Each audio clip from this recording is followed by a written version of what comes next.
आज हम लोग सेकेंड चैप्टर स्टार्ट करने जा रहे हैं, वेक्टर। ठीक है, इससे पहले हम लोगों ने यूनिट और डायमेंशन कवर किया था, जो बहुत ही इंपॉर्टेंट टॉपिक था। तो आज दूसरा चैप्टर है, ये भी इम्पॉर्टेंट है क्योंकि इसका यूज़ जो है सभी चैप्टरों में किया जाता है, आगे आने वाले सभी चैप्टरों में। ठीक है, तो आज हम वेक्टर के बारे में पढ़ेंगे।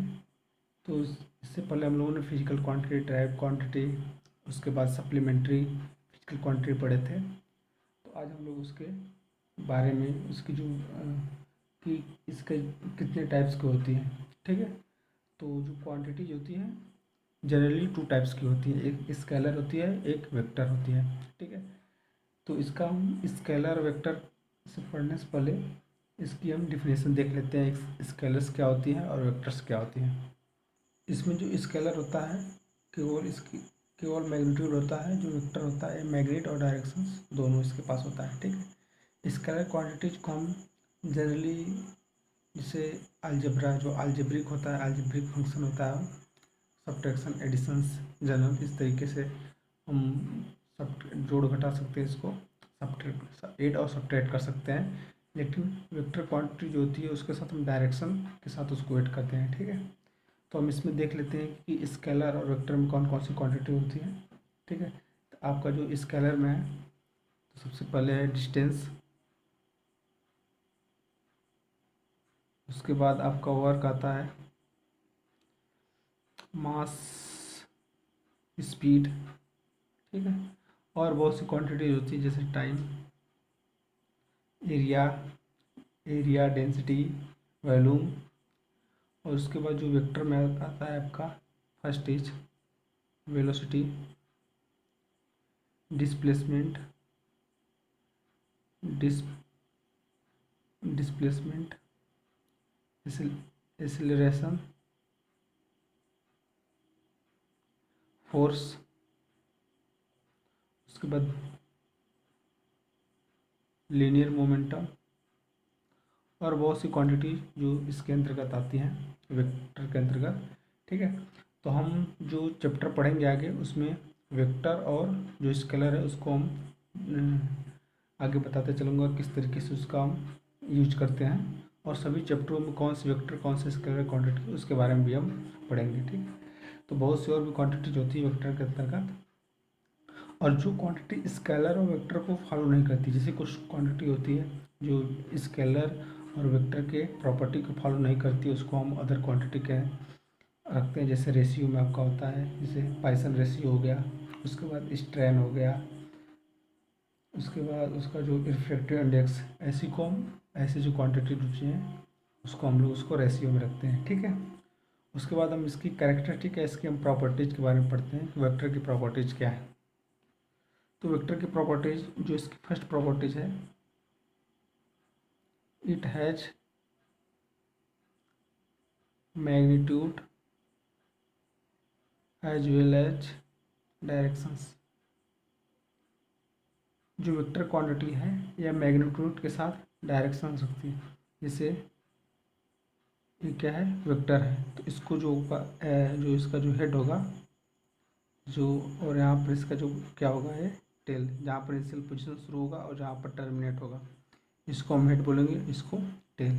और किसी के साथ ए रेफरेंस एंगल थीटा, और इसको जो रिप्रेजेंट करने का मेथड है, इसको एरो से रिप्रेजेंट करते हैं, एक एरो ये वेक्टर को रिप्रेजेंट करता है। ठीक है, और इसकी जो हेड होता है इसको हम एरो से यहाँ पर जो टर्मिनेट होगा पॉइंट को इस तरीके से रिप्रेजेंट करते हैं, और किसी भी वेक्टर क्वांटिटी को रिप्रेजेंट करने का ये मेथड है। ठीक है, इसके बाद ये जो इसकी सेकेंड प्रॉपर्टीज है, a triangle of additions. Second देखते हैं, इट फॉलोज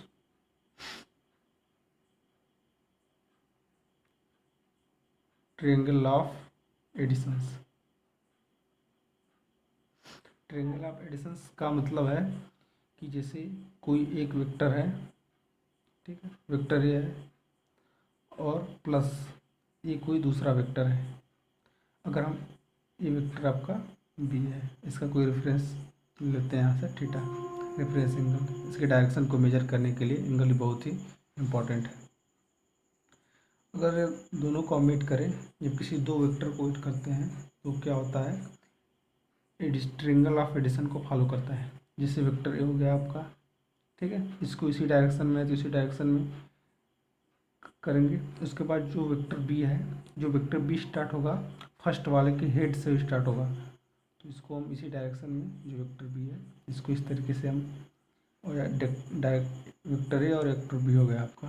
यहाँ से आपका जो रेफरेंस एंगल थीटा हो गया, जो इसका रिजल्टेंट एंगल होगा ये होगा आपका वेक्टर आर रिप्रेजेंट करेंगे, और vector A plus vector B का रिजल्टेंट होगा। जो ए वेक्टर होगा ये किस, जो आर वेक्टर इसका होगा वह रिजल्टेंट होगा, क्योंकि वेक्टर ए प्लस वेक्टर वे प्लस वेक्टर बी को जब ऐड करेंगे तो इसका रिजल्टेंट आर होगा। इसका हम डायरेक्शन फाइंड आउट करेंगे कि यह एक्स एक्सिस से किस, या थीटा एंगल से कितना पर किस डायरेक्शन में है, और बी के रेफरेंस में कितना ए के रेफरेंस में है। तो यह है कि हम जब किसी दो एंगल को, जब जब दो वेक्टर को ऐड करते हैं तो क्या करते हैं, ट्रायंगल ऑफ एडिशन को फॉलो करते हैं। ट्रायंगल ऑफ एडिशन पर बहुत सारे एग्जांपल आगे करेंगे। एक उसके बाद हम लोग तीसरे इसकी प्रॉपर्टी देखते हैं क्या होती है। Vector does not depend on the spatial positions. तीसरी प्रॉपर्टी के लिए लेते हैं, vector does not depend on the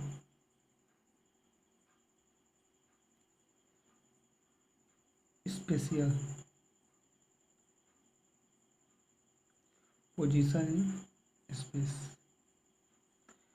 vector जो होता है स्पेस की पोजीशन पर डिपेंड नहीं करता है। जैसे अगर कोई ए कार है, इस डायरेक्शन में जा रही है, वेक्टर ए डायरेक्शन, या फिर कोई हम यहाँ पे लेते हैं जैसे इधर जा रही है, ए वेक्टर एक डायरेक्शन में और बी के रिस्पेक्ट में कितना थीटा एंगल बनाते हुए, और दूसरी भी कार है आपकी ए होगी, और दूसरी भी कार है क्या आपकी ये, इसमें स्मॉल ए, और ये भी उसी डायरेक्शन में जा रही है, लेकिन दूसरे पोजीशन से जा रही है। ये जिस पोजीशन से जा रही है ये अलग पोजीशन जा रही है। ये भी थीटा एंगल बनाई है वेक्टर ए और बी के रिस्पेक्ट में।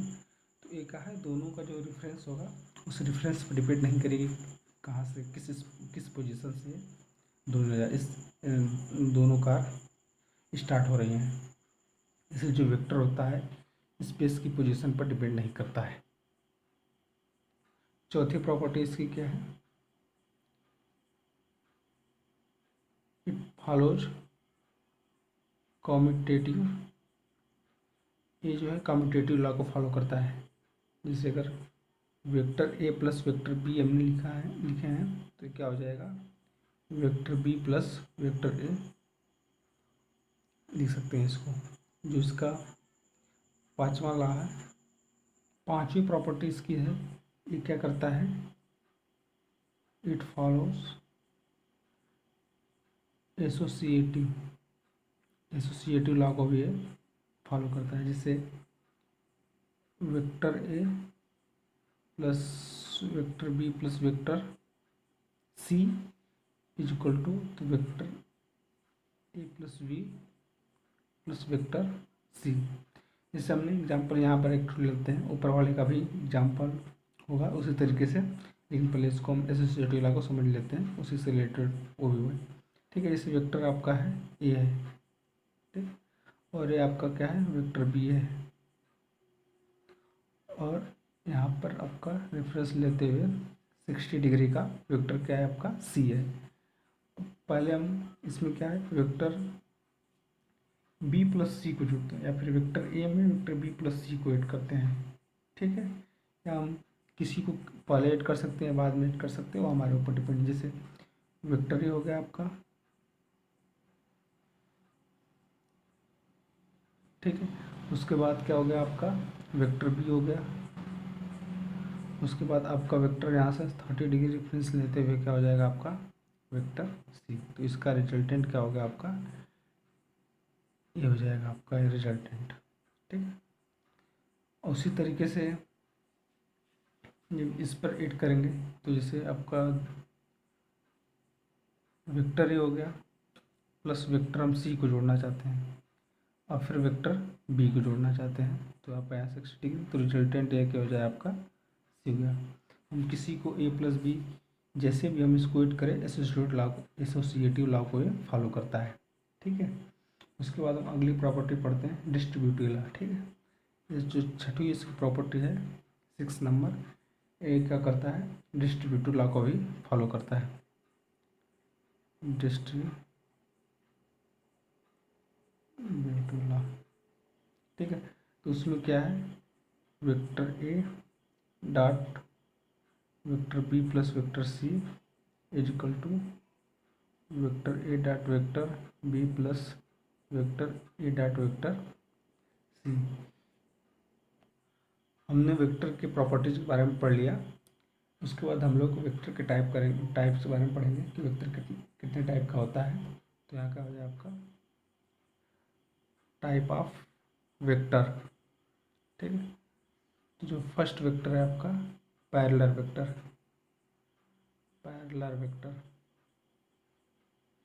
क्या होता है, vector having same direction for the known as parallel vector. तो इसकी हम डिफिनेशन लिख लेते हैं, vector having same directions for known as parallel vector. इसे वेक्टर ए है आपका और वेक्टर बी है, अगर सेम डायरेक्शन में है तो दोनों वेक्टर क्या होंगे, पैरेलल वेक्टर होंगे, ठीक है। दूसरी इसकी जो प्रॉपर्टीज है एंटी पैरेलल वेक्टर,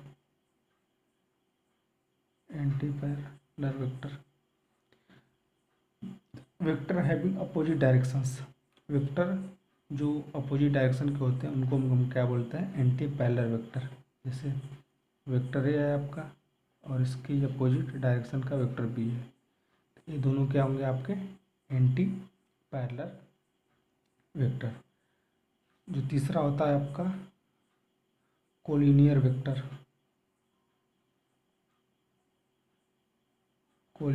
आपका होता है, जो कोलिनियर वेक्टर होता है वह सेम लाइन पर होता है। तो हम लिख सकते हैं vector along same line are known as collinear vector, ठीक है। जैसे आपका वेक्टर ए है, ठीक है, और यहीं से आपका क्या है वेक्टर बी है, तो क्या हो जाएगा आपका कोलिनियर वेक्टर हो जाएगा, ठीक है। उसके बाद हम कोप्लेनर वेक्टर के बारे में पढ़ते हैं।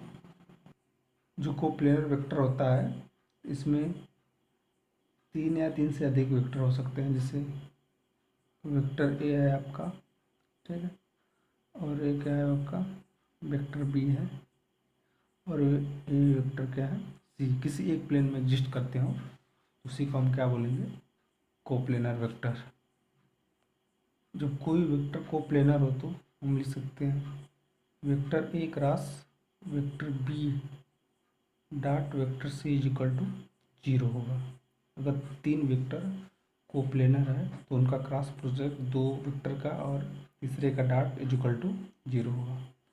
उसके बाद हम लोग 5वां वेक्टर के बारे में पढ़ते हैं, यूनिट वेक्टर। यूनिट वेक्टर जो होता है, vector having magnitude 1 are known as unit vector. जो यूनिट वेक्टर होता है उसका जो मैग्नीट्यूड होता है 1 होता है। जिससे आपका कोई वेक्टर ये है, ठीक है। तो अगर हम इसका यूनिट वेक्टर फाइंड आउट करना है तो यूनिट वेक्टर को कैप से रिप्रेजेंट करते हैं। एक है वेक्टर ए था, वेक्टर ए का क्या है मैग्नीट्यूड, ये जो मैग्नीट्यूड को किसी वेक्टर के मैग्नीट्यूड को इस तरीके से रिप्रेजेंट किया जाता है, उसको डबल ब्रैकेट या दोनों तरीके से इसको लाइन से ड्रा कर सकते हैं, ठीक है। इसको मैग्नीट्यूड, इसको बोलते हैं magnitude of vector A, magnitude of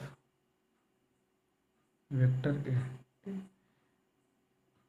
अगर हमें किसी भी वेक्टर का अगर मैग्नीट्यूड ज्ञात करना है या फिर मैग्नीट्यूड दिया अगर वेक्टर फाइंड आउट करना है तो इसको हम लिख सकते हैं vector A is equal to vector का मैग्नीट्यूड एंड यूनिट वेक्टर। ठीक, अगर किसी भी मैग्नीट्यूड दिया है, अगर कोई हमें यूनिट वेक्टर मालूम है तो वेक्टर फाइंड आउट कर सकते हैं। और किसी भी अगर यूनिट वेक्टर फाइंड करना है तो मुझे वेक्टर मालूम होना चाहिए, उसका हम मैग्नीट्यूड से डिवाइड करेंगे तो आप यूनिट वेक्टर मिल जाएगा। ठीक है, जो यूनिट वेक्टर है बहुत ही इंपॉर्टेंट है, इसका हम बहुत से वेक्टर में यूज करेंगे, किस तरीके से फाइंड आउट वेक्टर को फाइंड आउट करेंगे। ठीक है, इसके बाद हम लोग पढ़ेंगे component of vector. Component of जो वेक्टर होता है, projection of vector along line on the plane is known as component of vector। ठीक है, किसी भी वेक्टर के along जो किसी भी वेक्टर प्लेन किसी भी प्लेन पर वेक्टर के along जो कंपोनेंट होता है आपका, वही क्या होता है, जिसका प्रोजेक्शन होता है उसी को हम बोलते हैं कंपोनेंट ऑफ वेक्टर। जैसे कोई वेक्टर है, हमने मान लिया कि ये क्या है, वेक्टर ए है। ठीक है, और इसका जो प्रोजेक्शन होगा इस लाइन पे कितना होगा, जैसे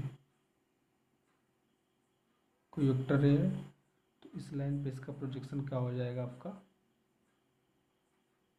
ये है तो ये अगर ए डैश है या फिर वेक्टर ए है तो ये क्या हो जाएगा, इसका जो प्रोजेक्शन अगर वेक्टर ए है वो ए है तो इसका प्रोजेक्शन क्या हो जाएगा, वेक्टर ए डैश। ठीक है, इसका किसी भी प्लेन पर वेक्टर ए का जो प्रोजेक्शन होगा लाइन के लंग, उसी को हम फाइंड आउट करेंगे। ठीक है, ये किसी एंगल पर हो सकता है और किसी भी रिलेटेड हो सकता है, किसके रिस्पेक्ट में हो सकता है, उसी तरीके से हम इसको फाइंड आउट करेंगे। ठीक है, इसका अगला हम प्रोजेक्शन ऑफ वेक्टर कल पढ़ेंगे। Thank you very much.